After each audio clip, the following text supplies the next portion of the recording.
Friends, ये story का 7वां भाग है। अगर आपने इससे पहले वाले भाग नहीं देखे हैं तो आप चैनल पर जाकर देख सकते हो। बहुत ही इंटरेस्टिंग स्टोरी है फ्रेंड्स। आपको इस स्टोरी में बहुत ही मज़ा आएगा। अगर आपने इस वाले पहले वाली स्टोरी के एपिसोड नहीं देखे हैं तो आप आखिरी तक एपिसोड उसके भी देख लीजिए। स्टोरी में लास्ट तक बने रहना। सब लोग डाइनिंग टेबल पर बैठे नाश्ता कर रहे थे। रूहानी भी सबके साथ नाश्ता कर रही थी। वो किसी की तरफ नहीं देख रही थी। कह सकते हैं वो सबसे गुस्सा होकर बैठी थी। ऋषभ रूहानी को बहुत देर से नोटिस कर रहा था। उसने रूहानी की तरफ देखते हुए पूछा, क्या हुआ बीवी? तुमने अपना मुंह क्यों लटकाया हुआ है? उसकी बात सुनकर रेहान रूहानी को देखने लगा। तभी सात्विक ने कहा, भाई मैंने भी बहुत बार पूछा भाभी से कि उन्हें क्या हुआ है, लेकिन वो कुछ बता ही नहीं रही है। उसकी बात सुनकर ऋषभ ने कहा, इसका मुंह कब से उतरा हुआ है? सात्विक ने कुछ सोचते हुए कहा, जब से भाभी निक भाई और तेज ओज को कॉफी देकर आई है तब से। उसके बाद सुनकर कनिष्क ने कहा, मैंने कुछ नहीं किया। भाभी कॉफी देने आई थी, तब मैं अपना रूम साफ कर रहा था तो भाभी ने कहा कि वो मेरा रूम साफ कर देगी, तो मैंने मना कर दिया और मैंने उनसे कुछ भी नहीं कहा। उसकी बात सुनकर ऋषभ उसे घूरने लगा और फिर अपने दोनों लाड़लों की तरफ देखने लगा। उसकी नज़रों को खुद पर महसूस करके तेजस और ओजस का खाना गले में अटक जाता है और वो दोनों खांसने लगते हैं। तो कनिष्क और सात्विक उन दोनों को पानी का ग्लास देते हैं तो वो दोनों पानी पीते हैं। फिर तेजस ओजस को देखता है तो ओजस ने ऋषभ की तरफ देखकर हकलाते हुए कहा, भाई हमने भी कुछ नहीं कहा। उसकी बात सुनकर ऋषभ रूहानी की तरफ देखता है। रूहानी अपना नाश्ता कर रही थी। ये देखकर ऋषभ ने कहा, बीवी तुम्हें याद है ना, आज हमें शॉपिंग पर जाना है, नाश्ते के बाद रेडी हो जाना। उसकी बात सुनकर रूहानी ने जल्दी से कहा, और मैंने भी कहा था मैं नहीं जाऊंगी, मतलब नहीं जाऊंगी। उसका जवाब सुनकर सब लोग उसे देखने लगे। सब हैरान थे क्योंकि आज से पहले किसी ने भी ऋषभ को पलटकर जवाब नहीं दिया था। वहीं ऋषभ अपने हाथों की मुट्ठियां कस देता है। उसने रूहानी को घूरते हुए कहा, मैंने भी कुछ कहा था, याद है तुम्हें या फिर भूल गई? उसकी बात सुनकर रूहानी उसे देखने लगी तो ऋषभ उसे बुरी तरह से घूर रहा था। उसकी घूरती नजरों को खुद पर महसूस करके रूहानी ने अपनी नजर झुका ली। ऋषभ कुछ देर तक उसे घूरता रहा और फिर चेयर से उठते हुए बोला, नाश्ता फिनिश करके रेडी हो जाना। इतना कहकर वो वहां से चला गया। उसे जाते देखकर रूहानी ने खुद में बड़बड़ाते हुए कहा, ड्रैकुला। उसे खुद में बड़बड़ाते देखकर रेहान के होठों पर डबल स्माइल आ गई। वो भी चेयर से उठकर वहां से चला जाता है। कुछ ही देर में सबका नाश्ता हो जाता है। कनिष्क और सात्विक सारे बर्तन किचन में रखते हैं। वहीं रूहानी रेडी होने के लिए अपने रूम में चली जाती है। वो जाना तो नहीं चाहती थी, लेकिन सात्विक और कनिष्क ने उसे जबरदस्ती भेज दिया था। लगभग 1 घंटे बाद ओबरॉय मॉल, ऋषभ की कार लखनऊ के सबसे फेमस और सबसे बड़े मॉल के आगे आकर रुकती है। ऋषभ कार से बाहर आया और दूसरी तरफ का डोर ओपन करके उसने रूहानी को कार से बाहर निकाला। अगर आपने अभी तक चैनल को सब्सक्राइब नहीं किया है तो सब्सक्राइब कर लीजिए। स्टोरी अच्छी लगे तो लाइक और शेयर ज़रूर करना। क्या होगा रूहानी के साथ मॉल में? क्या वो सही सलामत घर वापस लौट पाएगी? कार से बाहर आकर रूहानी ने जैसे ही अपने सामने इतने बड़े मॉल को देखा तो वो एकदम हैरान हो गई। उसने ऋषभ के हाथ पर अपनी पकड़ मजबूत करते हुए कहा, आप मुझे कहाँ लेकर आ गए? उसकी बात सुनकर ऋषभ ने कहा, शॉपिंग मॉल। रूहानी ने कहा, यह तो बहुत महंगा लगता है। आप मुझे यहाँ नहीं, कहीं और लेकर चलिए, हम किसी छोटे मॉल से कपड़े खरीद लेंगे। उसकी बात सुनकर ऋषभ ने उसे घूरते हुए कहा, क्यों यहाँ क्यों नहीं? यहाँ क्या प्रॉब्लम है तुम्हें? रूहानी ने कहा, प्रॉब्लम नहीं, महंगाई है। यहाँ जितनी एक ड्रेस की कीमत होगी उतने में तो मैं किसी सस्ते मॉल से 4-5 अच्छी ड्रेस ले लूँगी। इसकी बात सुनकर ऋषभ उसे देखने लगा। इस लड़की का मतलब क्या था? क्या ये लड़की उसे गरीब समझ रही थी? वो रूहानी को घूरते हुए उसकी तरफ झुका और बोला, बीवी, कहना क्या चाहती हो? तुम्हारे पति की हैसियत 2-3 हजार की ड्रेस खरीदने जितनी है। इसकी बात सुनकर रूहानी ने कहा, मैंने ऐसा नहीं कहा। भले ही आपकी हैसियत बड़ी है, लेकिन मेरी हैसियत यहाँ के मॉल से कपड़े खरीदने की नहीं है और ना ही पहनने की है। उसकी बात सुनकर ऋषभ ने कहा, व्हाट रबिश, क्या बकवास कर रही हो? लगता है तुम भूल गई, अब तुम मिस कदम नहीं, मिसेस ओबरॉय हो। उसकी बात सुनकर रूहानी उसे देखने लगी। अभी वो दोनों एक दूसरे को देख ही रहे थे कि तभी वहां पर 2 कार आकर रुकी।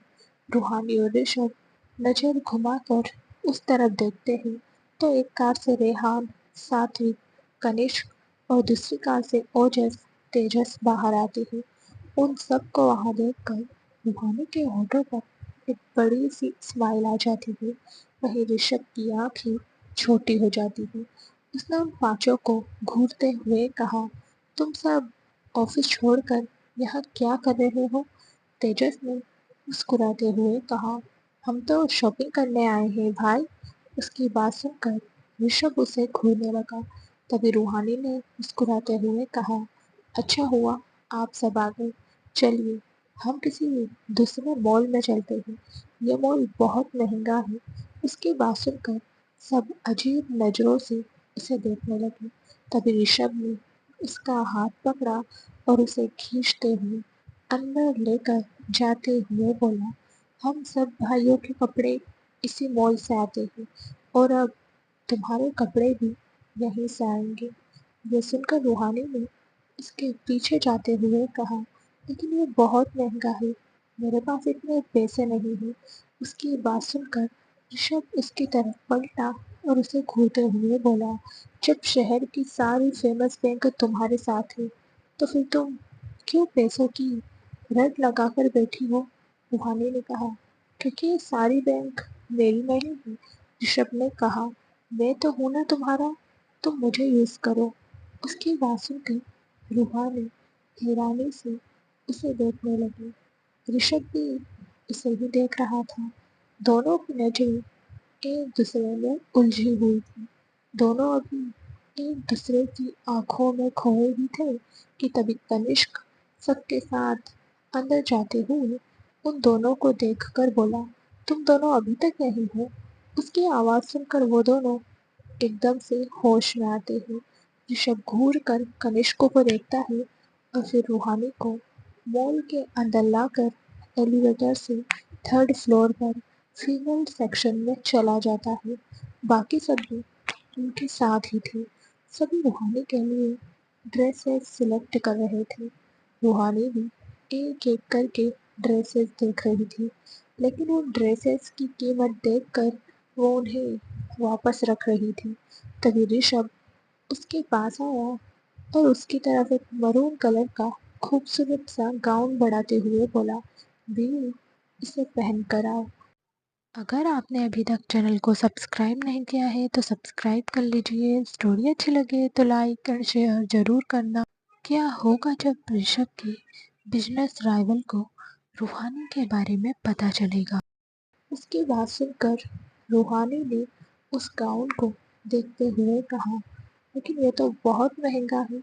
मुझे अभी अभी उसने इतना ही कहा था कि तभी ऋषभ ने उसे घूरते हुए कहा, ट्रायल रूम में उधर है। रूहानी उसे देखने लगी तो ऋषभ ने उससे अपनी नजरें हटा ली। ये देखकर रूहानी गाउन लेकर ट्रायल रूम की तरफ चली गई। ऋषभ उसे जाते हुए देख रहा था। रूहानी जब ट्रायल रूम के अंदर चली गई, तब जाकर ऋषभ ने उससे अपनी नजरें हटाई और फिर वो रूहानी के लिए सैंडल देखने लगा। 10 मिनट बाद रूहानी ट्रायल रूम से बाहर आई। वो अपनी नजर इधर उधर घुमाते हुए ऋषभ को ढूंढने लगी। इस वक्त ऋषभ दूसरी तरफ रूहानी के लिए सैंडल देख रहा था। तभी उसे एक सैंडल पसंद आ जाती है जो हल्की हील वाली थी। वो सैंडल को हाथ में लेकर रूहानी की तरफ आता है।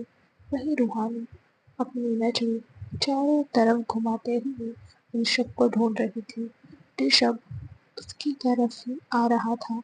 तभी उसकी नजर अपने सामने खड़ी रूहानी पर जाती है, तो उसके कदम अपने आप ही रुक जाते हैं। वो एकटक रूहानी को ऊपर से नीचे तक देखने लगती है। उसे मरून कलर के गाउन में रूहानी बहुत खूबसूरत लग रही थी। रूहानी को देखकर ऐसा लग रहा था जैसे वो गाउन उसी के लिए बना है। ऋषभ की नजरें रूहानी से हट ही नहीं रही थी। वो रूहानी को देखते हुए उसमें खो सा गया था। वही रूहानी की नजर जैसे ही ऋषभ पर जाती है, तो वो भागते हुए ऋषभ के पास गई और उसके गले लग जाती है। ऋषभ, जो रूहानी में खोया हुआ था, रूहानी के एकदम से गले लगने से वो होश में आता है और रूहानी को देखने लगता है। तो रूहानी ने डरते हुए कहा, आप क्या कहाँ चले गए थे? मैं कितना डर गई थी। मुझे लगा आप मुझे छोड़कर चले गए। उसकी बात सुनकर ऋषभ ने उसे कंधों से पकड़कर उसके गाल पर हाथ रखते हुए कहा, बीवी, तुम्हें ऐसा क्यों लगा कि मैं चला गया? और अगर मैं चला गया होता तो डर किस बात का? तुम्हारे पीछे जो तुम्हारे 5 हट्टे के हट्टे देवर गार्ड्स की तरह 24 घंटे घूमते रहते हैं, वो सब तो यहीं थे। उसकी बात सुनकर रूहानी ने कुछ नहीं कहा। वो बस ऋषभ के सीने से चिपक जाती है। इस वक्त रूहानी सच में बहुत डर गई थी। तभी ऋषभ ने उसके कान के करीब जाकर धीरे से कहा, बेबी, अगर तुम रूम में इस तरह से मुझसे चिपकती तो अब तक हमारी फर्स्ट नाइट हो चुकी होती। अब तुम बीच मॉल में मुझसे चिपक रही हो, इसका क्या मतलब समझूं मैं? देखो, मुझे यहाँ भी कुछ करने में कोई प्रॉब्लम नहीं है, लेकिन तुम तुम कंफर्टेबल हो तो क्या मैं पूरा मॉल खाली करवा दूँ? उसकी बात सुनकर रूहानी आंखें बड़ी करके उसे देखने लगी और फिर एकदम से उससे दूर होकर खड़ी हो गई। वो चारों तरफ अपनी नजरें घुमाती है। जिस तरफ वो दोनों खड़े थे उस तरफ कोई नहीं था, जिसे देखकर रूहानी ऋषभ को देखती है, जो एकटक उसे ही देखे जा रहा था। उसकी नज़रों को खुद पर महसूस करके रूहानी का चेहरा लाल होने लगता है और वो एकदम से अपनी नज़रें झुका लेती है। वहीं ऋषभ रूहानी को बस देखता रहता है। आज उसने पहली बार रूहानी को गाउन में देखा था, जिसमें रूहानी इतनी खूबसूरत लग रही थी कि ऋषभ उससे नजरें ही नहीं हटा पा रहा था। रूहानी को जब ऋषभ की गहरी नजरें खुद पर बर्दाश्त नहीं होती है, तो वो अपने दोनों हाथों की उंगलियों को आपस में उलझाते हुए अपनी नजरें ऊपर उठाकर ऋषभ से बोले, क्या मैं अब चेंज करके आ जाऊं? अगर आपने अभी तक चैनल को सब्सक्राइब नहीं किया है तो सब्सक्राइब कर लीजिए। स्टोरी अच्छी लगे तो लाइक और शेयर जरूर करना। क्या ऋषभ को हो रहा है रूहानी से प्यार? कब करेगा वो इस बात का इजहार? उसकी आवाज़ सुनकर ऋषभ एकदम से अपने होश में आया और उसने अपने हाथों की मुट्ठियाँ कस ली। उसे अब जाकर एहसास हुआ था कि वह रूहानी को किस नज़र से देख रहा है। उसने रूहानी से अपनी नजरें फेर ली और अपनी आंखें बंद करते हुए बोला, हाँ जाओ। उसकी हाँ सुनकर रूहानी जल्दी से उसके सामने से भाग जाती है। उसे भागते देखकर ऋषभ अपने गले में हाथ घुमाते हुए खुद से बोला, तड़पा रही हो बीवी, लेकिन मुझे तड़प पसंद है, क्योंकि अक्सर सुना है सब्र का फल मीठा होता है, लेकिन यहाँ मेरी सब्र का फल मीठा नहीं, तुम्हारे लिए पेनफुल साबित होगा। ये कहते हुए वो ट्रायल रूम की तरफ देखता है, जहाँ रूहानी चेंज करने के लिए गई थी। कुछ देर उस तरफ देखकर वो वापस से रूहानी के लिए शॉपिंग करने लगता है। रूहानी के लिए सारी शॉपिंग ऋषभ और उसके सारे देवरों ने की थी। रूहानी ने अपने लिए एक भी ड्रेस नहीं ली थी, क्योंकि उसे तो यहाँ सारी ड्रेसेस महंगी लग रही थी। उसे जो पसंद भी आ रहा था, उस ड्रेस का प्राइस देखकर वो उसे वापस रख देती थी। भले ही वो उस ड्रेस को वापस रख रही थी, लेकिन ऋषभ उसकी पसंद की सारी ड्रेसेस ले रहा था। वो जानता था रूहानी के भरोसे उसकी शॉपिंग कभी नहीं होगी, इसलिए वो और उसके भाई रूहानी के लिए शॉपिंग कर रहे थे। लगभग 2 घंटे बाद सब रूहानी के लिए पूरी शॉपिंग करके एक साथ खड़े हो जाते हैं। ऋषभ ने रूहानी को एक सोफे पर बैठाया हुआ था और रूहानी उन सबको देख रही थी। सब लोग उससे थोड़ी दूरी पर खड़े आपस में कुछ बात कर रहे थे, जिन्हें रूहानी अपने चेहरे पर हल्की सी मुस्कुराहट लिए देख रही थी। वो इतना खूबसूरत परिवार पाकर बहुत खुश थी। उसने कभी सोचा नहीं था कि वो किसी के साथ इतना सेफ और कंफर्टेबल रह पाएगी। भले ही वो इन सब मर्दों के बीच अकेली लड़की थी, लेकिन फिर भी उसे कभी ऐसा महसूस नहीं हुआ कि वो अकेली है। हाँ, शुरू शुरू में उसे सबके साथ डर और घुटन होती थी, क्योंकि उसने पूरे 1 हफ्ते किसी से बात किए बिना ही बिताया था। लेकिन आज उसके फेस पर एक अलग ही चमक थी। अभी वो मुस्कुराते हुए सबको देख रही थी कि तभी उसके चेहरे की मुस्कान एकदम से गायब हो जाती है और उसके चेहरे के भाव बदल जाते हैं। एकदम से वो अपने पेट पर हाथ रख लेती है। उसका चेहरा पीला पड़ गया था। उसने अपने पेट को पकड़ा और अपने फ़ोन को ऑन करके उसमें डेट देखने लगी, तो डेट देखकर उसने एकदम से कहा, ओह नो, मैं कैसे भूल गई। इतना कहकर वो अपने पेट को कस कर पकड़ लेती, क्योंकि उसे पेट में बहुत दर्द हो रहा था। और वो ऋषभ की तरफ देखने लगती है, जो रेहान से कुछ बात कर रहा था। ऋषभ को जब खुद के ऊपर किसी की नज़रों का एहसास होता है, तो वो अपनी नज़रें घुमाकर रूहानी की तरफ देखता है। और जैसे ही वो रूहानी के चेहरे को देखता है, तो उसके माथे पर बल पड़ जाती है। वो तेजी से सबके बीच से निकलकर रूहानी के पास आता है। उसे ऐसे जाते देखकर सब लोग रूहानी को देखने लगते हैं। तभी ऋषभ रूहानी के पास आया और उसके बगल में बैठकर उसकी गाल पर हाथ रखकर उसे देखते हुए बोला, क्या हुआ बीवी, कोई प्रॉब्लम है तुम्हें? रूहानी उसे देखने लगी। वो अपने दर्द को कंट्रोल कर रही थी। उसने कहा, हम घर चलते हैं। ऋषभ ने पूछा, लेकिन क्या हुआ है? तुम ठीक तो हो? तुम्हें कुछ हो रहा है?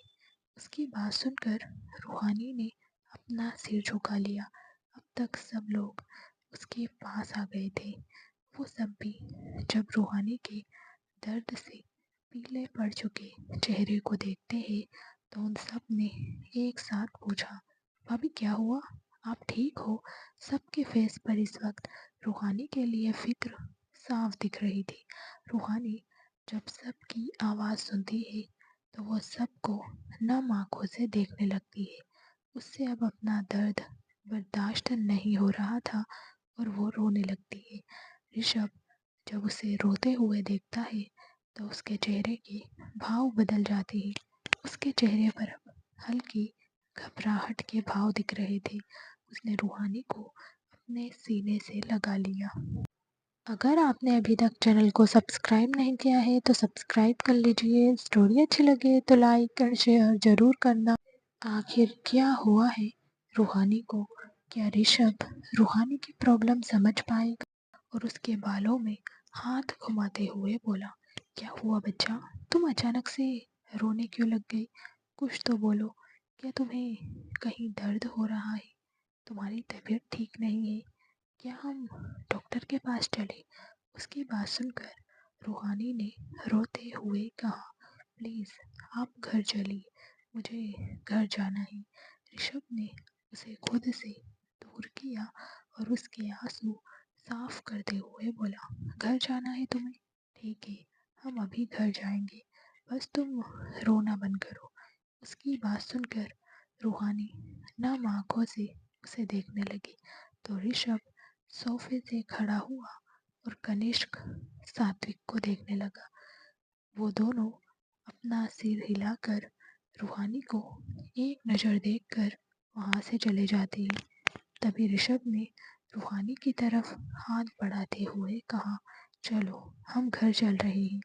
रूहानी ने एक नज़र उसके हाथ को ले देखा, लेकिन उसने उसका हाथ नहीं पकड़ा।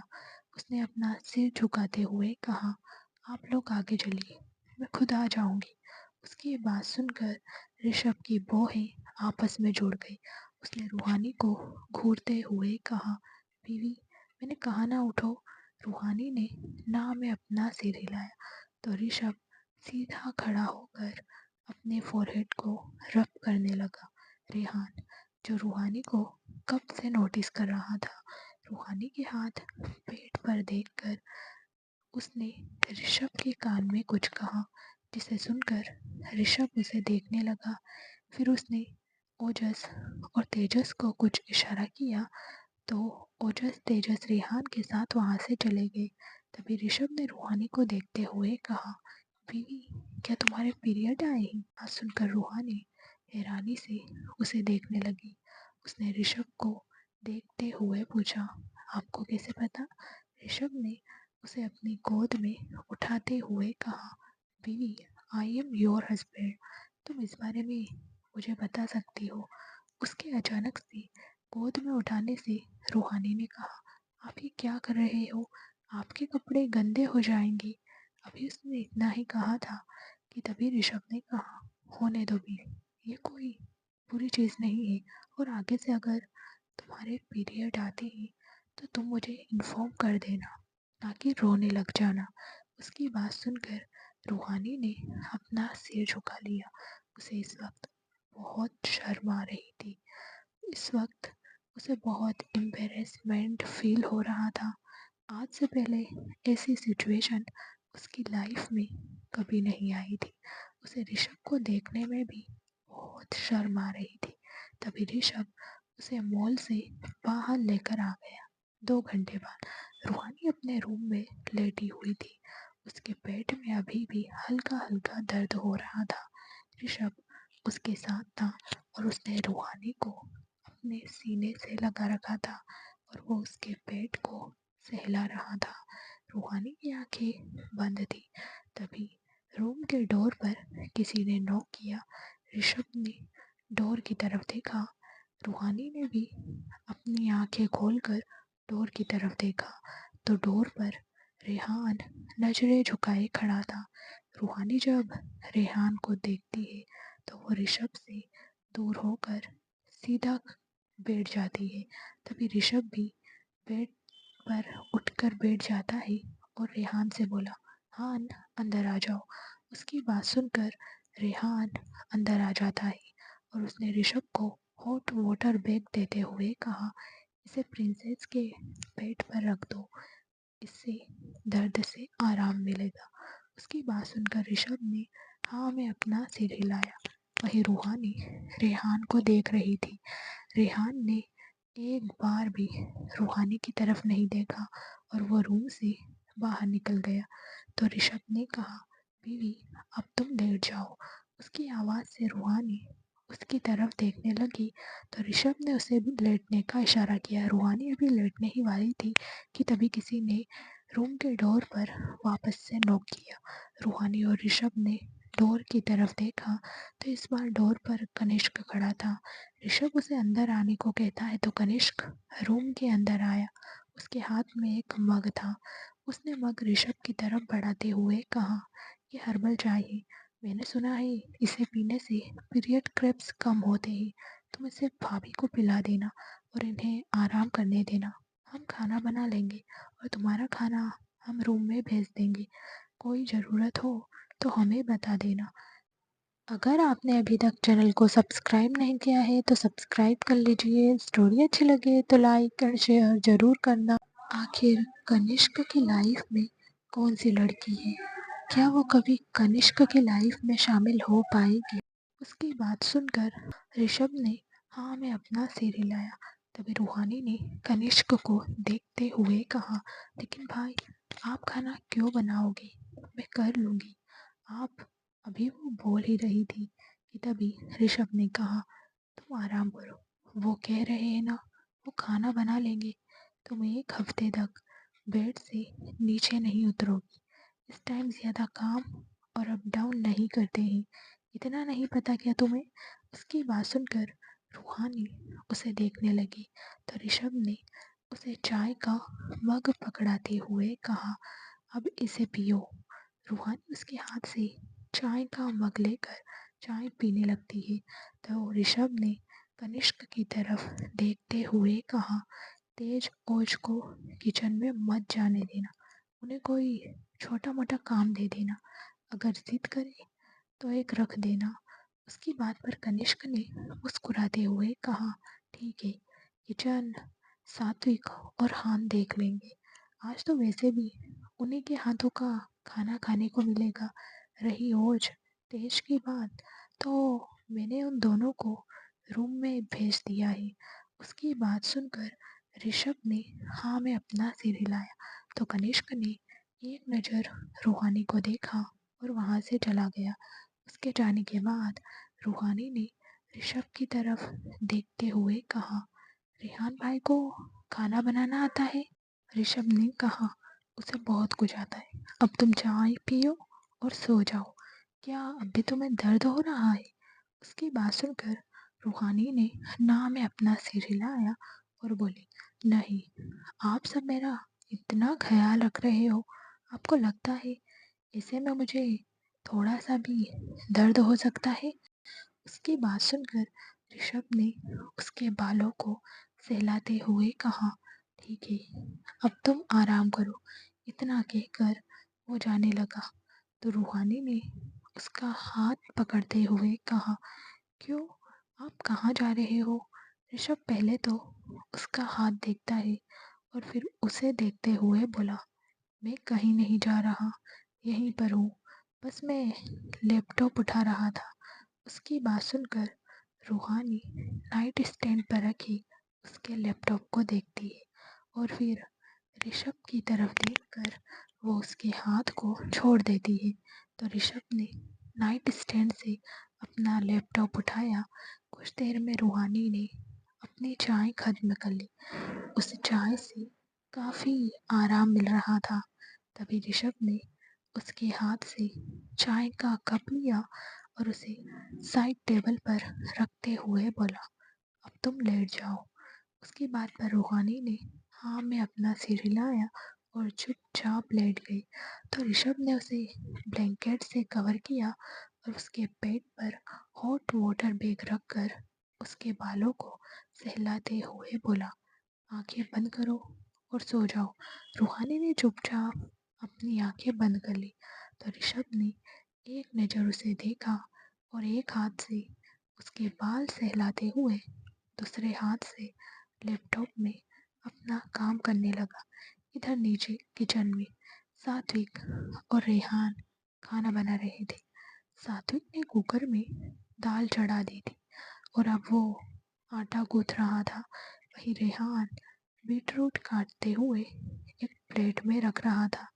ये देखकर सात्विक ने पूछा, ब्रो आप ये बीटरूट क्यों काट रहे हो? रेहान ने एक नज़र उसे देखा और वापस से बीटरूट काटते हुए बोला, लिटिल प्रिंसेस के लिए। उसकी बात सुनकर सात्विक ने कहा, भाभी के लिए? लेकिन क्यों? खाना बन तो रहा है। रेहान ने कहा, क्योंकि उनकी हेल्थ के लिए ये अच्छा है। पीरियड के दौरान लड़कियों के शरीर में आयरन की कमी हो जाती है और बहुत कमजोरी आ जाती है। वैसे भी हमारी लिटिल प्रिंसेस तो बहुत कमज़ोर है और बीटरूट शरीर में आयरन की कमी को ही दूर नहीं करता, बल्कि खून की मात्रा को भी बढ़ाता है। ये उनकी हेल्थ के लिए बहुत अच्छा है। उसकी बात सुनकर सात्विक उसे देखते हुए बोला, ब्रो, आपको इन सब के बारे में इतना सब कुछ कैसे पता? उसका सवाल सुनकर रेहान के हाथ एकदम रुक जाते हैं। उसे अचानक से कुछ पुरानी यादें याद आ जाती है, जहाँ एक लड़की अपने पेट को पकड़े हुए थी और रेहान उसके पास बैठकर उसके पेट पर हॉट वाटर बैग लगाए बैठा था। उस लड़की को दर्द में देखकर इस वक्त रेहान के चेहरे पर उसके लिए फिक्र साफ दिखाई दे रही थी। अगर आपने अभी तक चैनल को सब्सक्राइब नहीं किया है तो सब्सक्राइब कर लीजिए। स्टोरी अच्छी लगे तो लाइक और शेयर ज़रूर करना। क्या रूहानी कभी अपना सपना पूरा कर पाएगी और क्या कभी ऋषभ को पता चलेगा उसके सपने के बारे में? अभी रेहान अपने ही ख्यालों में खोया हुआ था कि तभी सात्विक ने पूछा, ब्रो क्या हुआ? आप कहाँ खो गए? उसकी बात सुनकर रेहान ने चाकू पर अपनी पकड़ कस दी और अपना सिर ना में हिलाया। इस वक्त उसका चेहरा एकदम सख्त हो गया था। फिर वो सब्जियां काटने लगा। वहीं सात्विक ने एक नज़र रेहान को देखा और वो भी अपना काम करने लगा। कुछ देर में जब उनका खाना खत्म हो गया तो सात्विक सबसे पहले खाना ऊपर ऋषभ के रूम में भिजवा देता है और फिर बाकी सब भी खाना खाने लगते हैं। पूरे एक हफ्ते तक इन सारे भाइयों ने मिलकर रूहानी की बहुत केयर की थी। उसके लिए हेल्दी खाना हो या फिर बार बार उसे देखने जाना हो, सब ने उसका बहुत ध्यान रखा था। पूरे एक हफ्ते तक ऋषभ ने तो रूहानी को रूम से बाहर नहीं आने दिया था। एक हफ्ते से किचन रेहान, कनिष्क और सात्विक संभाल रहे थे। हालांकि वो खाना बहुत अच्छा बनाते थे, लेकिन फिर भी इस एक हफ्ते में उन दोनों के हाथ का बना खाना घर में किसी को भी पसंद नहीं आया था, खुद रेहान और सात्विक को भी नहीं, क्योंकि उन सबको अब रूहानी के हाथों से बने खाने की आदत पड़ गई थी। लेकिन रूहानी के पीरियड चल रहे थे, इसलिए किसी ने कुछ नहीं कहा और बेमन से सबने खाना खाया। इस एक हफ्ते तक ऋषभ घर पर रहकर रूहानी की केयर करता रहा। उसने अपना सारा ऑफिस का काम घर से ही किया था। कनिष्क और रेहान ऑफिस जाते थे। सात्विक भी इस एक हफ्ते पर घर में ही रहा था, क्योंकि अगर ऋषभ और रूहानी को किसी चीज़ की ज़रूरत पड़ती थी तो वो उन्हें ला कर देता था और खुद भी हर एक घंटे में रूहानी को चेक करने जाता था। इस एक हफ्ते में सब ने रूहानी का इतना केयरफुली ध्यान रखा था कि रूहानी को एहसास ही नहीं हुआ कि उसका पीरियड वीक चल रहा है। एक हफ्ते बाद आज पूरा एक हफ्ता हो गया था। रूहानी के पीरियड अब खत्म हो गए थे। सुबह का वक्त था। सब नाश्ता करके ऑफिस जाने की तैयारी कर रहे थे। तभी ऋषभ रूहानी के पास आया और उसे देखते हुए बोला, बीवी, मैंने रूम में तुम्हारे कपड़े निकाल कर रख दिए हैं। 5 मिनट में जल्दी से रेडी होकर आ जाओ। उसकी बात सुनकर रूहानी सवालिया नज़रों से उसे देखते हुए बोले, हम कहीं जा रहे हैं क्या? ऋषभ ने कहा, हाँ। तो रूहानी ने पूछा, कहाँ जा रहे हैं? ऋषभ ने एकदम से कहा, हनीमून पर। उसकी बात सुनकर रूहानी की आंखें बड़ी हो गई और वो हैरानी से ऋषभ को देखने लगी। उसकी बड़ी बड़ी आंखों को देखकर ऋषभ ने कहा, मुझे ऐसे मत देखो, जल्दी से जाकर रेडी हो जाओ। अगर तुम अभी की अभी नहीं गई तो मैं खुद तुम्हें गोद में उठाकर तुम्हारे कपड़े चेंज करके तुम्हें रेडी करूँगा। उसकी धमकी सुनकर रूहानी ने जल्दी से नाव में अपना सिर हिलाया और बोली, नहीं, मैं खुद रेडी हो जाऊंगी। इतना कहकर वो जल्दी जल्दी में ऊपर की तरफ जाने लगी। तभी ओजस उसके सामने आकर खड़ा हो गया और बोला, भाभी, भागना बंद करिए। उसे देखकर रूहानी ने चिढ़ते हुए कहा, क्या करूं देवर जी, आपके ड्रैकुला भाई धमकी ऐसे देते हैं कि मैं डर की वजह से भूल जाती हूँ कि मुझे धीरे चलना है। उसके मुंह से ऋषभ के लिए ड्रैकुला शब्द सुनकर ओजस ने आंखें बड़ी करते हुए कहा, भाभी, आपने भाई को ड्रैकुला कहा? रूहानी ने मुंह बनाते हुए कहा, ड्रैकुला ही नहीं, वैम्पायर भी है वो। ओजस ने कहा, लेकिन भाभी, भाई ने आज तक किसी का खून नहीं पिया। रूहानी ने मुंह बनाते हुए कहा, जब घर में मैं हूँ, मेरे खून से उनका पेट भर जाता है, तो दूसरों का कहाँ से पिएंगे? जब देखो तब अपनी नीली नीली आंखों से मुझे घूरते रहते हैं, तो कभी अपने उन ब्लैक होठों से मेरे होठों को खाते रहते हैं। इतना कहकर वो एकदम से चुप हो गई और आंखें बड़ी बड़ी करके ओजस को देखने लगी। वहीं ओजस ने भी जब रूहानी की आखिरी वाली बात सुनी तो वह रूहानी को देखने लगा। तभी रूहानी ने अपने मुंह पर हाथ रखा और ओजस से नजरें चुराते हुए ऊपर की तरफ भाग गई। वहीं ओजस तो एक जगह खड़ा हो जाता है। उसने ऋषभ की तरफ देखा जो उसे ही देख रहा था। उसकी नजरें खुद पर देखकर ओजस ऑकवर्ड हो जाता है और अपनी नजरें इधर उधर घुमाते हुए तेजस को लेकर वहां से सीधा बाहर चला जाता है। उसे बाहर जाते देखकर ऋषभ ने रेहान की तरफ देखते हुए कहा, मैं आज ऑफिस लेट आऊँगा, तुम मीटिंग अटेंड कर लेना। उसकी बात सुनकर रेहान ने अपने फ़ोन में देखते हुए हाँ में अपना सिर हिलाया और बोला, मैंने तुम्हें कुछ मेल किया है, एक बार चेक कर लेना। और कल मैं यहाँ जा रहा हूँ, मुझे मेरे रास्ते में कोई भी पत्थर नहीं चाहिए। उसकी बात सुनकर ऋषभ ने अपना फ़ोन चेक किया और रेहान को घूरते हुए बोला, तुम यहाँ नहीं जाओगी। फिर उसने कनिष्क की तरफ देखते हुए कहा, निक, तुम मुंबई जाओगी। उसकी बात पर रेहान ने अपने हाथों की मुट्ठियाँ कस ली।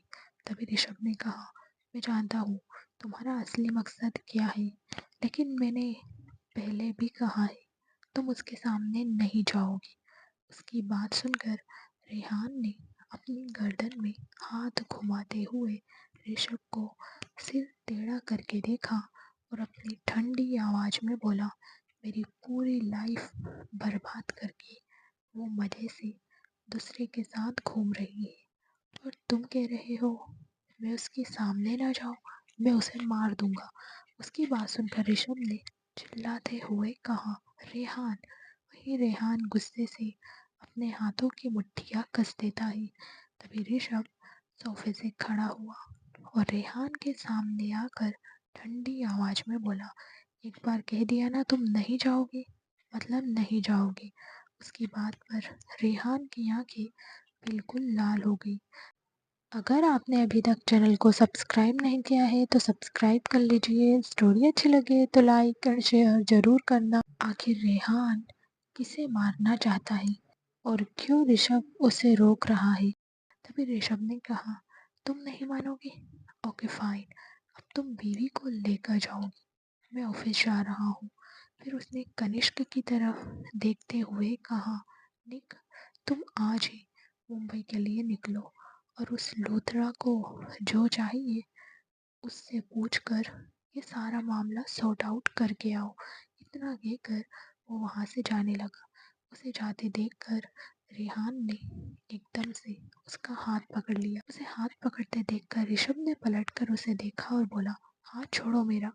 रेहान उसके आगे आया और उसे देखते हुए बोला, आई एम सो सॉरी, मैं कहीं नहीं जा रहा, लेकिन प्रिंसेस को लेकर तुम ही जाओ। उनकी लाइफ का आज सबसे स्पेशल डे है। आज अगर तुम उनके साथ नहीं गए तो शायद इस स्पेशल दिन की खुशी उनके चेहरे पर पूरे मन से नहीं आएगी। उसकी बात सुनकर ऋषभ उसे देखने लगा तो रेहान ने कहा, मैं वादा करता हूँ, मैं वहाँ नहीं जाऊँगा। ऋषभ ने उसे इग्नोर किया और वापस से सोफे पर बैठते हुए बोला, अब तुम निकलो यहाँ से। ये सुनकर रेहान उसे घूरने लगा। वहीं कनिष्क को हंसी आ जाती है। उसे हंसते देखकर रेहान ने एक नज़र उसे घूरा और वहां से चला गया। उसे जाते देखकर कनिष्क ने खुद से कहा, ये हमेशा क्यों भूल जाता है। ऋषभ इससे 5 मिनट बड़ा ही नहीं, इससे हमेशा 5 कदम आगे रहता है। अभी वो सोच ही रहा था कि तभी ऋषभ ने कहा, अगर तू नहीं चाहता कि मैं 5 कदम पीछे आकर तुझे हमेशा के लिए दुनिया से गायब कर दूं, तो चुपचाप यहाँ से गायब हो जा। उसकी बात सुनकर कनिष्क सोफे से उठा और वहाँ से चला गया। सबके जाने के बाद ऋषभ अपना फ़ोन स्क्रॉल करते हुए रूहानी के आने का इंतज़ार करता है। कुछ देर बाद रूहानी पिंक कलर का सलवार सूट पहने नीचे आती है। पायल की आवाज़ सुनकर ऋषभ अपनी नज़रें ऊपर करता है तो रूहानी को देखकर एक पल के लिए उसकी नज़रें उस पर ठहर जाती है। रूहानी ने अपने सूट के दुपट्टे को पूरा फैला के लिया हुआ था। वो धीरे धीरे चलते हुए ऋषभ के पास आती है। ऋषभ उसे नज़र उठाकर देखता है। रूहानी सूट में छोटी बच्ची लग रही थी। ऋषभ सोफे से उठा तो रूहानी उसके सीने तक मुश्किल से आ रही थी। साड़ी में वो थोड़ी बड़ी लगती थी, लेकिन सूट में वो 12 साल की बच्ची लग रही थी। ऋषभ को रूहानी को देखकर हंसी तो बहुत आ रही थी, लेकिन उसने अपनी हंसी कंट्रोल की और रूहानी का हाथ पकड़ते हुए बोला, चलो। रूहानी ने उसके साथ जाते हुए कहा, लेकिन हम कहाँ जा रहे हैं और आपने मुझे ऐसे कपड़े पहनने को क्यों दिए हैं। उसकी बात सुनकर ऋषभ उसे घर से बाहर लेकर आया और कार में बैठाते हुए बोला, थोड़ी देर में पता चल जाएगा। रूहानी के बैठने के बाद ऋषभ डोर बंद करता है और खुद ड्राइविंग सीट पर आकर बैठ जाता है और कार स्टार्ट करके वहाँ से निकल जाता है। करीब 1 घंटे की ड्राइव के बाद वो कार रोकता है। रूहानी पिछले 1 घंटे से उससे पूछा जा रही थी कि आखिर वो कहाँ जा रही है, लेकिन ऋषभ ने उसकी बात का कोई जवाब नहीं दिया था। जब वो कार रोकता है तो रूहानी उसकी तरफ देखने लगती है। ऋषभ ने सामने की तरफ देखते हुए कहा, लो, हम आ गए अपनी मंजिल पर। इतना कहकर वो कार से बाहर आया और दूसरी तरफ का डोर ओपन करके रूहानी को कार से बाहर उतारता है। रूहानी ने एक नज़र ऋषभ को देखा और सामने देखने लगी। जैसे ही उसने सामने देखा तो वो एकदम हैरान हो गई। वो अपना सिर घुमाकर ऋषभ की तरफ देखकर हकलाते हुए बोली, आप मुझे यहाँ लेकर क्यों आए हो। ऋषभ ने उसे देखते हुए कहा, क्यों लाया हूँ, इसका क्या मतलब है, तुम्हें नहीं पता यहाँ क्यों आते हैं। उसका सवाल सुनकर रूहानी सामने की तरफ देखने लगी तो उसे सामने बड़े बड़े अक्षरों में द किंग रिलाइफ इस मेडिकल यूनिवर्सिटी लिखा हुआ दिखता है। ऋषभ रूहानी को उसका सपना पूरा करने मेडिकल कॉलेज लेकर आया था, जहाँ पर उसने रूहानी का एडमिशन भी करवा दिया था और ये सब उसने रूहानी के लिए सरप्राइज रखा था। रूहानी उस मेडिकल कॉलेज को एकटक देख रही थी। तभी ऋषभ ने उसके कंधे पर हाथ रखा और धीरे से उसकी तरफ झुककर उसके कान में बोला, कैसा लगा सरप्राइज। उसके इतना कहते ही रूहानी की आंखों से आंसू बहने लगे। वो जल्दी से पीछे पलटकर ऋषभ के सीने से लग जाती। उसके अचानक गले लगने से ऋषभ एकदम हैरान हो जाता है। उसके हाथ अभी भी नीचे थे और वो तो अभी भी शौक में था, लेकिन जब उसे एहसास होता है कि उसकी बीवी सीने से लगकर रो रही है, तब जाकर वो अपने सेंस में आता है। अगर आपने अभी तक चैनल को सब्सक्राइब नहीं किया है तो सब्सक्राइब कर लीजिए। स्टोरी अच्छी लगे तो लाइक और शेयर ज़रूर करना।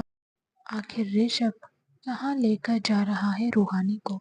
क्या कोई सरप्राइज प्लान किया है उसने रूहानी के लिए? उसने रूहानी की कमर में हाथ रखा और दूसरे हाथ से उसकी चिन पकड़कर उसके चेहरे को ऊपर उठाया और उसकी आंखों में देखने लगा। रूहानी की आंखों में आंसू भरे हुए थे, जिन्हें देखकर उसने कहा, बीवी, ये मुझे बिल्कुल पसंद नहीं आ रहा है। मैंने तो सोचा था ये तुम्हारा ड्रीम है, लेकिन तुम्हारी आंखों में आंसू देखकर अब मुझे तुम्हारा ड्रीम भी पसंद नहीं आ रहा है। उसकी बात सुनकर रूहानी की आंखों से फिर से आंसू बहने लगे। उसने ऋषभ के सीने में अपना सिर छुपाते हुए कसकर उसे गले लगा लिया तो ऋषभ उसके बालों को सहलाने लगा। तभी रूहानी ने ऋषभ को देखते हुए कहा, आपको कैसे पता चला? मैंने तो कभी आपसे इस बारे में बात नहीं की। उसकी बात सुनकर ऋषभ ने उसके आंसू साफ करते हुए कहा, बीवी, आई एम योर हस्बैंड। तुमसे जुड़ी हर बात मुझे पता नहीं रहेगी तो फिर किसे पता रहेगी? तुम्हारे बारे में जानने के लिए मुझे तुम्हें बताने की ज़रूरत नहीं है। उसकी बात सुनकर रूहानी उसे देखने लगी तो ऋषभ ने आगे कहा, कैसा लगा तुम्हें सरप्राइज? रूहानी ने कहा, बहुत ही प्यारा, थैंक यू सो मच।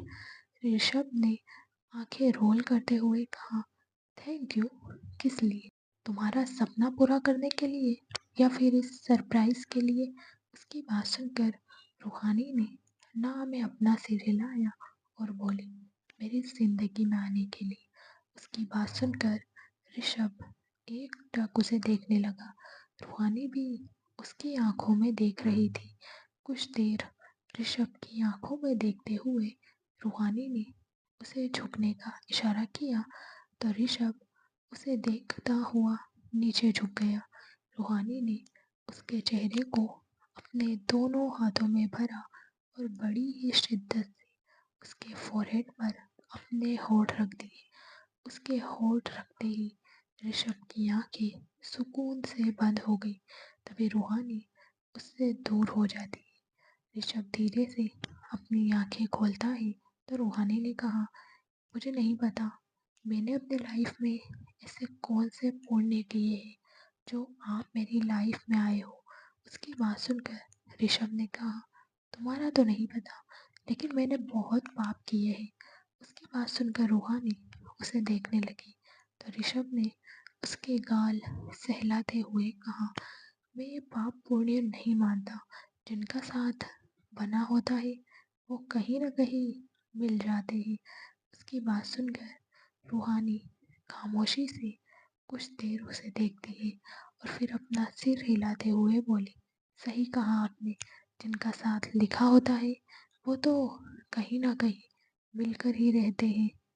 लेकिन मेरी किस्मत शायद कुछ ज़्यादा ही अच्छी है जो मुझे आप मिले हो। शादी तो कोई भी कर सकता है, पार्टनर तो सबके होते हैं, और शायद कई ऐसे भी होंगे जो अपने पार्टनर की हर एक इच्छा को पूरा करते हैं, लेकिन आप उन सब से अलग हो। जानते हो क्यों? ऋषभ रूहानी की हर एक बात को बड़ी ही ध्यान से सुन रहा था। उसने ना में अपना सिर हिलाया तो रूहानी ने कहा, आप सबसे अलग हो। आप शायद ऐसे हस्बैंड होंगे जिन्होंने मेरे बिना कुछ कहे मेरे सपने को जान लिया होगा, मुझसे बिना पूछे मेरा एडमिशन करवा दिया। आपने एक बार भी मुझसे ये नहीं कहा कि क्या मैं डॉक्टर बनना चाहती भी हूँ या नहीं, या फिर मुझे आगे पढ़ना है या नहीं। आपने बिना कुछ कहे मुझे इतना बड़ा सरप्राइज दिया। डायमंड हीरा तो कोई भी खरीद कर दे सकता है, लेकिन आज जो आपने मुझे गिफ्ट दिया है वो मेरे लिए डायमंड से भी बढ़कर है। मेरे बचपन का सपना। शादी के बाद मैंने सोच लिया था कि अब मेरा सपना सिर्फ सपना ही बनकर रह जाएगा। उसे आज आपने पूरा कर दिया है। अब आप बताइए क्या मैं लकी नहीं हूँ? उसकी बात सुनकर ऋषभ उसे देखने लगा। उसने कुछ कहा नहीं, वो बस एकटक रूहानी के चेहरे पर खिल रही चमक को देख रहा था। हालांकि उसे ये पता नहीं था कि उसके कॉलेज में एडमिशन करवाने से रूहानी के चेहरे पर ये चमक आई है, या फिर उसके बारे में बात करते हुए ये चमक आई है। और अभी शायद वो ये बात जानना भी नहीं चाहता था। उसे तो बस रूहानी की खुशी से फर्क पड़ता था। वो बस रूहानी को एकटक देखे जा रहा था। वो तो अब ये भी भूल गया था कि अभी वो यहाँ क्यों आए हैं। रूहानी जब ऋषभ को खुद को एकटक देखते हुए देखती है तो उसने पूछा, क्या हुआ? आप मुझे ऐसे क्यों देख रहे हो? उसकी आवाज़ से ऋषभ अपने होश में आता है। वो पहले इधर उधर अपनी नजरें घुमाता है और फिर रूहानी को देखकर उसका हाथ पकड़कर उसे अंदर ले जाते हुए बोला, बीवी, तुम बहुत बोलती हो। मुझे ज़्यादा बोलने वाले लोग बिल्कुल भी पसंद नहीं है। उसकी बात सुनकर रूहानी हैरानी से उसे देखने लगी। मतलब उसका पति ये क्या कह रहा था? उसकी बीवी ने उसकी तारीफ की, उसके बारे में इतना अच्छा अच्छा कहा, और एक वो है थैंक यू कहने की बजाय कह रहा था कि वो ज़्यादा बोल रही है। हाँ माना, थैंक यू उसे कहना चाहिए था, और उसने थैंक यू के साथ इतनी अच्छी अच्छी बातें भी कही थी। उसके पति को कुछ तो रिएक्ट करना चाहिए था, लेकिन नहीं, उसने तो सीधा कह दिया कि वो ज़्यादा बोल रही है। ये सब सोचकर रूहानी का तो मुंह ही बन गया। इस वक्त रूहानी का मुंह देखने लायक था। तभी ऋषभ उसे लेकर हॉस्पिटल के अंदर आता है और सीधा हॉस्पिटल के डीन की केबिन में चला जाता है। हॉस्पिटल का डीन जो अपने केबिन में चेयर पर बैठा कुछ काम कर रहा था, अचानक डोर ओपन होने की आवाज़ सुनकर वो नज़र उठाकर सामने देखता है, और वो जैसे ही ऋषभ ओबरॉय को अपने केबिन में देखता है तो एकदम अपनी चेयर से उठकर खड़ा हो जाता है। ऋषभ ने एक नज़र डिन को देखा और रूहानी को लेकर अंदर आया। रूहानी जैसे ही हॉस्पिटल के डिन को देखती है तो वो उन्हें गुड मॉर्निंग विश करती है, जिसे देखकर डिन भी अपना सिर हिला देते हैं और ऋषभ को देखने लगते हैं। ऋषभ ने रूहानी को चेयर पर बैठाया और खुद उसके बगल वाली चेयर पर बैठ गया। फिर उसने डिन को बैठने का इशारा किया। उसके इशारे पर डिन भी चुपचाप अपनी चेयर पर बैठ जाते हैं। अगर आपने अभी तक चैनल को सब्सक्राइब नहीं किया है तो सब्सक्राइब कर लीजिए। स्टोरी अच्छी लगे तो लाइक और शेयर ज़रूर करना। क्या सात्विक और रेहान को कभी सही लाइफ पार्टनर मिल पाएगी, या फिर उन्हें मिलेंगे धोखे? द किंग रिलायंस हॉस्पिटल के डीन नितेश अग्रवाल थे। डीन ऋषभ को देखने लगे। वो ऋषभ को देखकर कुछ कह ही नहीं पाते हैं। ऋषभ का ऑरा अब नॉर्मल तो था नहीं जो लोग उससे आगे से बातें कर सके। नितेश कुछ कहने की कोशिश कर रहे थे, तभी ऋषभ ने उन्हें देखते हुए बिना भाव के कहा, मेरी बीवी के एडमिशन की सारी फॉर्मेलिटी कंप्लीट हो गई? नितेश ने जल्दी से हाँ में अपना सिर हिलाया और बोले, जी सारी फॉर्मेलिटी कंप्लीट हो गई है। बस आपकी वाइफ को एक छोटा सा एंट्रेंस एग्ज़ाम देना होगा। उनकी बात सुनकर ऋषभ ने रूहानी की तरफ देखा, जो एग्ज़ाम का नाम सुनकर थोड़ा नर्वस हो गई थी, क्योंकि उसने तो एग्ज़ाम की कोई तैयारी ही नहीं की थी। उसे आइडिया नहीं था कि ऋषभ ने उसका एडमिशन करवाया है। वो नर्वसनेस की वजह से अपने हाथों की उंगलियों को आपस में उलझाने लगी। उसे नर्वस होते देखकर ऋषभ ने उसके कंधे पर हाथ रखा तो रूहानी उसकी तरफ देखने लगी। ऋषभ ने उसके चेहरे को देखते हुए कहा, क्या हुआ, कोई प्रॉब्लम है? रूहानी ने कहा, मैंने एग्ज़ाम की तैयारी नहीं की है ना, फिर मैं एग्ज़ाम में पास कैसे होंगी? उसकी बात सुनकर डीन ने कहा, आप घबराइए मत मिसेस ओबरॉय, एग्ज़ाम आज नहीं है, एग्ज़ाम तो 1 हफ्ते बाद है, अभी तो सिर्फ पेपर वर्क हो रहे हैं, आप तब तक अपनी तैयारी कर सकती हैं। रूहानी जैसे ही यह सुनती है, उसने एक राहत की सांस ली। उसके पास बहुत कम टाइम था, लेकिन उसे यही सही लग रहा था कि अगर अभी एग्ज़ाम देती तो शायद उसके नंबर अच्छे नहीं आते। ऐसा नहीं था वो फेल हो जाए, वो पढ़ाई में बहुत अच्छी थी, वो पास ज़रूर होती, लेकिन उसने कोई तैयारी नहीं की थी, इसलिए वो थोड़ी नर्वस हो रही थी। तभी ऋषभ अपनी चेयर से खड़ा हो जाता है। उसे खड़े होते देखकर नितेश भी खड़ा हो जाता है। तभी ऋषभ रूहानी को भी चेयर से खड़ा करता है, तो रूहानी नितेश को देखकर थैंक यू कहती है। नितेश ने मुस्कुराते हुए हाँ में अपना सिर हिलाया। फिर ऋषभ रूहानी को लेकर वहाँ से चला गया। उसके जाते ही नितेश ने एक गहरी सांस ली और अपने माथे पर आया पसीना साफ करने लगे।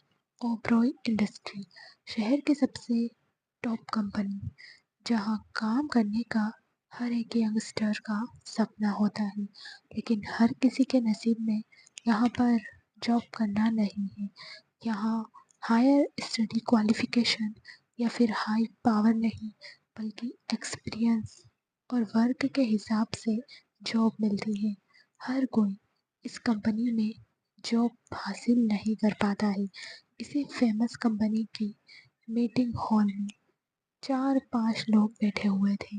हेड चेयर पर रेहान बैठा था और उसके बगल में सात्विक बैठा था। उनके सामने एक आदमी अपनी प्रेजेंटेशन बता रहा था। रेहान चेयर से सिर टिकाए आंखें बंद करके बैठा था।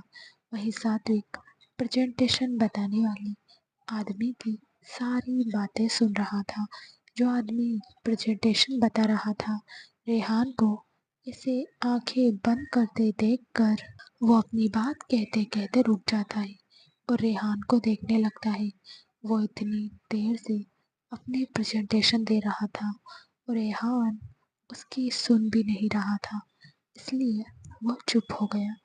उसे बीच में रुकते देखकर रेहान के होठों पर एक तिरछी मुस्कान आ जाती है। सात्विक ने जब उस आदमी को रुकते हुए देखा, तो उसने उसकी तरफ देखते हुए कहा, कैंसिल, आप यहाँ से जा सकते हैं। अगर आपने अभी तक चैनल को सब्सक्राइब नहीं किया है तो सब्सक्राइब कर लीजिए। स्टोरी अच्छी लगे तो लाइक और शेयर ज़रूर करना। क्या रूहानी रेहान से ट्यूशन लेगी और क्या रेहान रूहानी की पढ़ाई में करेगा मदद? उसकी बात सुनकर उस आदमी ने हैरान होते हुए कहा, बट वाई, आप लोगों ने तो कुछ सुना भी नहीं है। मैं इतनी देर से अपनी प्रेजेंटेशन दे रहा हूँ, लेकिन आपके बॉस है कि कुछ सुन ही नहीं रहे, बल्कि चेयर पर आराम से सो रहे हैं। अगर इन्हें सोना ही था तो घर जाकर सो जाते, यहाँ आए ही क्यों? मुझे तो समझ नहीं आता, इस कंपनी का बॉस इतना आलसी है जो मीटिंग के दौरान सो रहा है, और इनकी कंपनी इतनी टॉप पर कैसे पहुंच सकती है? मुझे तो लगता है आप सब इलीगल तरीके से अपने कंपनी चलाते होंगे, तभी तो ये कंपनी इतनी आगे है, वरना जिस तरह इस कंपनी के बॉस की हरकतें हैं, ये कंपनी तो बैंकरप्ट हो जानी चाहिए थी। उसकी बात सुनकर रेहान, जिसकी आंखें बंद थी, उसके होठों की मुस्कान और भी ज़्यादा गहरी हो जाती है। तभी सात्विक अपनी चेयर से उठा और उस आदमी के पास आकर उसे ऊपर से नीचे तक देखते हुए बोला, मिस्टर मल्होत्रा, क्या आप हमें कंपनी चलाना सिखाओगे? जिसकी कंपनी चारों तरफ से कर्जे में डूबी है, वो हमें कंपनी चलाना सिखाएगा? पहले खुद अच्छे बॉस बन जाएंगे मिस्टर मल्होत्रा, फिर दूसरों को कंपनी चलाने का ज्ञान बांटना। अगर आपका हो गया हो तो अब आप यहाँ से जा सकते हैं, क्योंकि आप जिस मकसद से यहाँ आए थे वो तो अब पूरा होगा नहीं। आपको क्या लगता है, इतनी देर से आप जिस प्रेजेंटेशन को सुनाए जा रहे हो, हम उसमें अपना पैसा लगाएंगे। So let me tell you information, आप हमसे पहले जो 5 कंपनी में ये प्रेजेंटेशन लेकर गए हो और उनसे अप्रूवल मिलने के बाद आपने उनका जो लॉस किया है, हम उनकी तरह बेवकूफ़ नहीं हैं। उसकी बात सुनकर मिस्टर मल्होत्रा के चेहरे की हवाइयाँ उड़ गई और वो सात्विक को हैरानी से देखने लगे। उन्हें इस बात की बिल्कुल भी खबर नहीं थी कि सात्विक और रेहान को उनकी कंपनी के बारे में सब कुछ पता है, लेकिन फिर भी खुद को सही साबित करते हुए मिस्टर मल्होत्रा ने कहा, आपको ये सब किसने बताया? देखिए, जिसने भी आपको ये जानकारी दी है वो सब झूठ बोल रहे हैं। ये सब तो मुझ पर झूठे आरोप लगाए गए हैं। ये सब मेरे किसी राइवल का काम है ताकि मेरी कंपनी डूब जाए। आप मुझे एक मौका। अभी मिस्टर मल्होत्रा ने इतना ही कहा था कि तभी उनके कान में एक आवाज़ पड़ती है, जिसे सुनकर मिस्टर मल्होत्रा, सात्विक और बाकी बैठे लोग उस तरफ देखते हैं जहाँ रेहान ने जोर से अपना हाथ टेबल पर मारा था। रेहान की आंखें इस वक्त बहुत सर्द थी और वो मिस्टर मल्होत्रा को घूर रहा था। इस वक्त पूरे मीटिंग हॉल का माहौल डरावना हो गया था। सबके माथे पर ठंडा पसीना आने लगा था। मिस्टर मल्होत्रा रेहान को देखकर कुछ कहने को होते ही कि तभी रेहान ने अपनी डरावनी आवाज में कहा, आउट। उसकी आवाज इतनी भयानक थी कि वहां बैठे सब लोग जो अपनी अपनी प्रेजेंटेशन देने आए थे डर कर एकदम से चेयर से खड़े हो जाते हैं। सबका शरीर डर से कांपने लगता है। रेहान का ओरा ही ऐसा था कि लोग उसके सामने खड़े होने में भी कतराते थे। वो कभी भी मीटिंग अटेंड नहीं करता था क्योंकि उनके क्लाइंट उसके साथ मीटिंग करने में डरते थे। जितनी भी मीटिंग होती थी वो सब कनिष्क, सात्विक और ऋषभ अटेंड करते थे। ऐसा नहीं था कि लोग ऋषभ से डरते नहीं थे, खौफ तो ऋषभ का भी सबके अंदर था। बस फर्क इतना था, ऋषभ खुद को काम रखता था और रेहान खुद को शांत नहीं रख पाता था। रेहान की इतनी खतरनाक आवाज़ सुनकर मिस्टर मल्होत्रा ने अपनी फाइल उठाई और चुपचाप वहां से भाग गए। उनका शरीर डर से पसीना पसीना हो गया था। मिस्टर मल्होत्रा को ऐसे भागते देखकर सात्विक ने ना में अपना सिर हिलाया। तभी रेहान अपनी चेयर से खड़ा हुआ और सात्विक की तरफ देखते हुए बोला, जिसकी प्रेजेंटेशन सही लगे उसे एक्सेप्ट कर लेना और अगर कोई पसंद ना आए तो सबको यहाँ से आउट कर देना और दोबारा यहाँ कोई दिखना नहीं चाहिए। उसकी बात सुनकर सात्विक ने हवा में अपना सिर हिलाया तो रेहान मीटिंग रूम से बाहर चला गया। उसे जाते देखकर सात्विक ने अपने मन में कहा, ये पक्का अब कुछ ना कुछ करेंगे। आज तो ऋषभ भाई भी यहाँ नहीं है, अब पता नहीं इन्हें कौन रोकेगा। ये कहते हुए उसने गहरी सांस ली और चेयर पर बैठ गया और फिर दूसरे क्लाइंट के साथ मीटिंग करने लगा। रात का वक्त रूहानी अपने रूम में स्टडी टेबल पर बैठी अपनी पढ़ाई कर रही थी। वो ऋषभ के साथ दोपहर को ही घर आ गई थी। घर आते ही उसने चेंज किया और दोपहर का खाना बनाया और इतने ऋषभ ने उसके लिए स्टडी टेबल अरेंज करवाई जिस पर उसकी पढ़ाई के सारे सामान रखे हुए थे। रूहानी शाम के 4 बजे पढ़ने बैठी थी और अब रात के 8 बज चुके थे। उसे पढ़ाई करते करते टाइम का एहसास ही नहीं हुआ।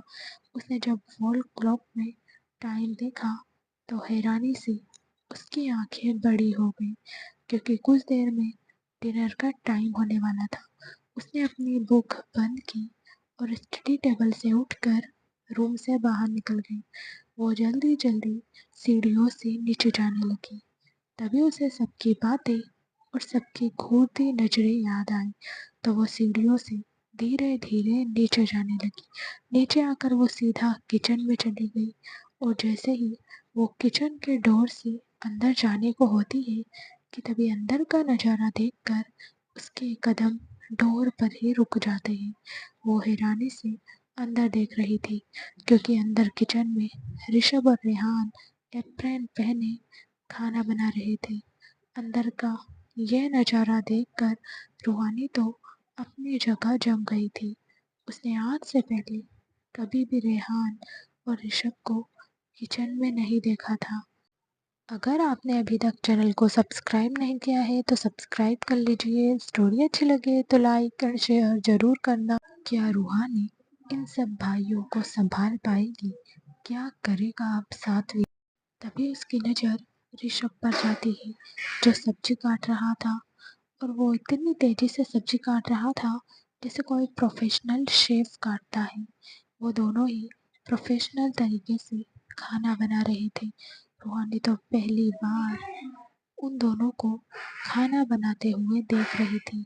रेहान जो दाल फ्राई कर रहा था तभी उसकी नज़र डोर पर जाती है। डोर पर रूहानी को देखकर उसने दाल में तड़का लगाते हुए कहा, लिटिल प्रिंसेस डोर पर खड़ी है। उसकी बात सुनकर ऋषभ डोर की तरफ देखता है तो रूहानी उसे ही देख रही थी। ऋषभ ने उसे देखते हुए कहा, तुम यहाँ क्या कर रही हो? जाओ और जाकर अपनी पढ़ाई करो। जब खाना बन जाएगा तब मैं तुम्हें बुलाने आ जाऊंगा। उसकी आवाज़ सुनकर रूहानी एकदम से होश में आई और उन दोनों को देखकर अंदर आते हुए बोली, ये आप दोनों क्या कर रहे हो? मैं खाना बना दूँ। प्लीज़ आप रहने दीजिए और किचन से बाहर जाइए। रेहान ने प्याज काटते हुए कहा, आपको कम सुनाई देता है या कम दिखाई देता है? उसकी बात सुनकर रूहानी ने ना समझी में कहा, मैं कुछ समझी नहीं।